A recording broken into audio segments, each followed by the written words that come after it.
Welcome to Lesson 4 of Unit 12, Tools of the Trade. In this lesson, students will work to answer the question, what can we learn about dinosaurs from investigating their bones? In this lesson, they figure out how scientific tools can be used to describe, measure, and compare objects. They also explore the ways bone structure can tell us about the function of a bone by comparing the teeth of carnivores to the teeth of herbivores.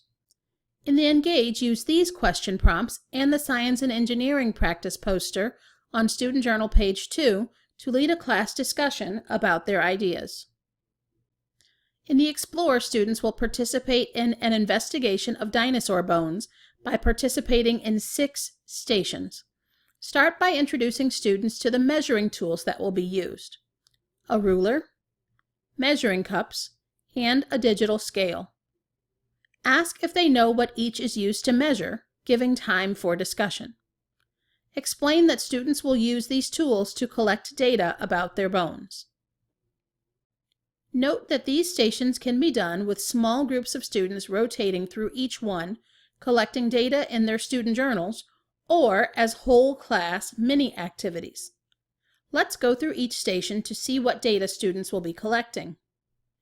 At Station 1, students will use the dinosaur bones from Lesson 3 and the frames on Student Journal page 13 to sort the bones by size, and then tally the number of small, medium, and large bones for the group. Once all groups have tallied their data, work together as a whole class to record the data for each animal on the data table. This class data will be used again in Lesson 5 to make graphs. At Station 2, students will measure the length of their bones using the ruler and compare the longest and shortest bones. Students can record data here on Student Journal page 14. At Station 3, students use the balance to compare the weight of the bones, recording their data on Student Journal page 15. At Station 4, students use the balance to collect more quantitative data about their bones, using paper clips to balance the weight of the bone. A tally table to record the data is on Student Journal page 15. At Station 5, students will use the digital scale as shown here to record the weight of each bone in their group on Student Journal page 16. Then determine the lightest and heaviest bone in each group. At Station 6, students will use measuring cups to measure the amount of sand in the tray and tally the number of cups it takes to empty the tray of sand. Data should be recorded here on Student Journal page 17. In the Explain, share and discuss the data collected during the station labs. Start with Station 1.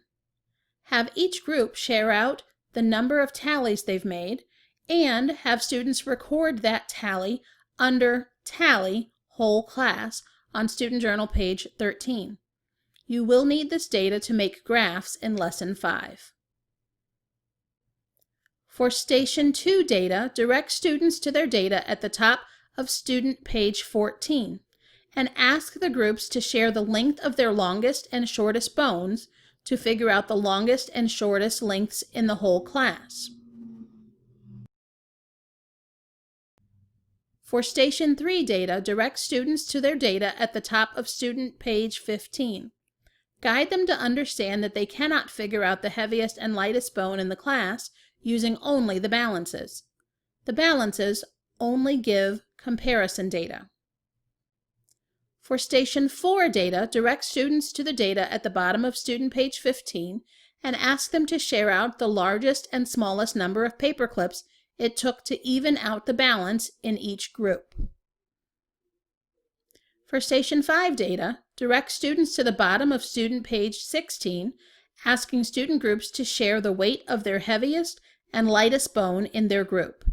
Then using that data, figure out the heaviest and lightest bone in the whole class. For Station 6, direct students to their data at the top of Student page 17 and have each group share out how many cups of sand were in the tray. Note how many similar or different answers there were in the entire class. In the Elaborate, discuss with students what other fossils may be found. Teeth are a great example to share and discuss. Ask students why teeth are important for determining the type of dinosaur they may be observing. Then put students in small groups to play Dinosaur Skull Card Sort game. Give each group a set of dinosaur skull cards and several sticky notes. They should be instructed not to look at the back of the card that contains information. Ask the students to sort the cards into categories based on what they see and use the sticky notes to name the categories. Ask the students to give reasons or rules for categories made. Record the different categories on the board or on chart paper. Then have students read Dinosaur World from ReadWorks. After the reading, ask them how might we sort the cards based on this information. Return to the card sort having students sort them as carnivore, herbivore, and omnivore. Ask students questions about the structure of the skull or teeth and how this might give us clues about their function. The information on the back of the cards can now be used to check their answers. Then show these 3 images of skulls from teacher page 8, Carnivore, Herbivore, Teeth Sheet. Lead a discussion about the structure and function of teeth using the question prompts shown here. Allow students time to look at each other's teeth cards to determine eating habits. Finally, discuss human eating habits and teeth, considering humans are primarily omnivores.